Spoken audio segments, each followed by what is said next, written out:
ఓం నమః శివాయ. Welcome to creative సత్యం అండి. ఈరోజైతే ఆ పరమశివుడికి ఎంతో ఇష్టమైన పూజా విధానంతో వీడియో అయితే మీ ముందుకైతే ఈరోజైతే నేను వచ్చానండి.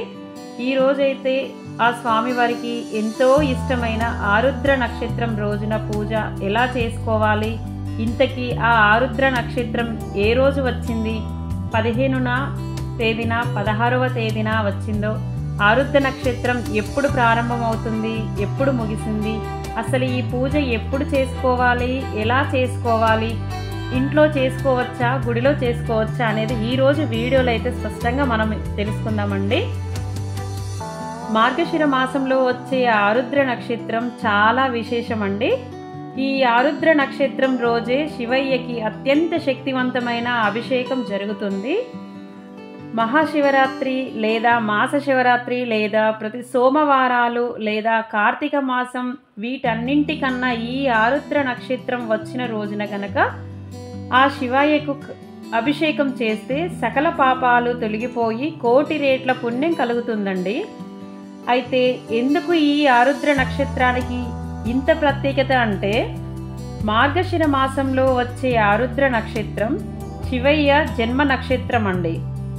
అందుకనే ఆ శివయ్యకు ఎంతో ఇష్టమైన రోజున స్వామివారికి పూజ చేసిన, అభిషేకం చేసిన ఆ పరమశివుణ్ణి సంపూర్ణ అనుగ్రహం మనకు కలుగుతుందండి.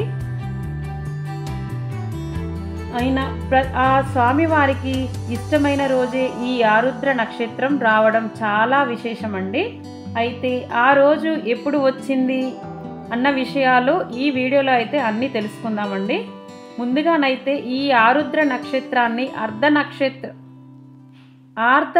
మార్గశిర మాసంలో ఆర్ధ నక్షత్రం ఉన్న తిథి చాలా ఇష్టమైనది, ఆ శివయ్యకి చాలా ఇష్టమైనది. ఈ రోజునే శివుడు స్తంభాకారం ధరించాడు. ఇది కూడా లింగ రూపమే. ఈ ఆర్ధ నక్షత్రము మార్గశిర మాసంలో ఉన్న సమయమున శివుణ్ణి దర్శించిన, పూజించిన అనంతరం అనంత ఫలితాలని ఇస్తానని శివుడు బ్రహ్మ, విష్ణువుకు మొదలైన దేవతలందరిలోనూ చెప్పాడు. శివునికి కుమారస్వామి కన్నా ఇష్టమైన వారు ఎవరూ లేరని శివుడే స్వయంగా చెప్పారు. అయితే మార్గశిర మాసంలో ఆరుద్ర నక్షత్రంలో ఉన్న సమయాన శివుణ్ణి లింగ రూపంలో దర్శించిన, పూజించిన, అభిషేకము ఏ పూలతో అయినా అభిషేకం చేసినా, దేనితో అభిషేకం చేసినా, ఎవరైతే ఉంటారో అభిషేకం చేసిన వాళ్ళు ఎవరైతే ఉంటారో నాకు కుమారస్వామి కన్నా చాలా ఇష్టమైన వారు అవుతారు అని శివుడు స్వయంగా చెప్పారు.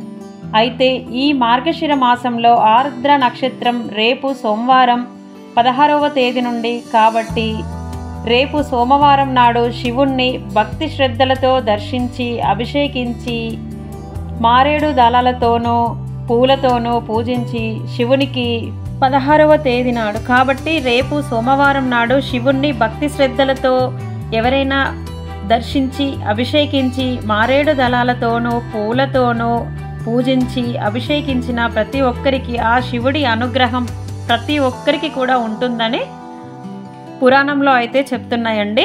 తప్పకుండా ప్రతి ఒక్కరు కూడా ఈ ఆరుద్ర నక్షత్రం రోజున ప్రతి ఒక్కరు కూడా శివునికి అయితే అభిషేకం చేసి ఆ శివ దర్శనం మాత్రం అందరూ కూడా చేసుకోండి.